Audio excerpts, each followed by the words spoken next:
বাকি ৫১ নম্বর পর্বে এমন কিছু ঘটতে চলেছে যা আছে এমন এক সত্য যা দেখলে আপনি চোখ সরাতে পারবেন না। মৃত্যুর পর পুরো পরিবার ভেঙে পড়ে যায়, সম্পর্কগুলো ছিন্ন ভিন্ন হয়ে যায়। একটা ছোট্ট কথা, আপনারা যারা নতুন আছেন এখনই আমাদের চ্যানেলটি সাবস্ক্রাইব, আপডেট আপনি আর কোথাও পাবেন না।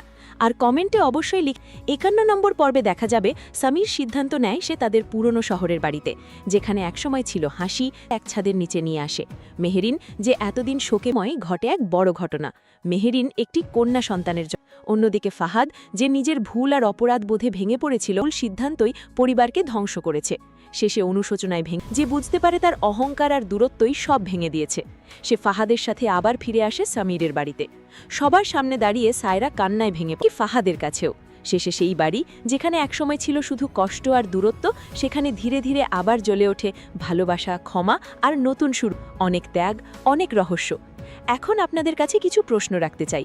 সামির কি সত্যি সব হারিয়ে আবার পরিবারকে এক করতে পারবে, নাকি পুরনো কষ্ট আবার সব ভেঙে দেবে?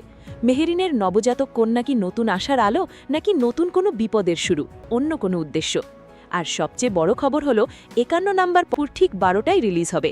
শেষ পর্বে থাকবে আরও বেশি নাটকীয়তা, আরও বেশি। চোখ রাখুন আমাদের চ্যানেলে আর অপেক্ষা করুন সেই শেষ ধামাকা পর্বের জন্য। ৫১ নাম্বার পাইকে।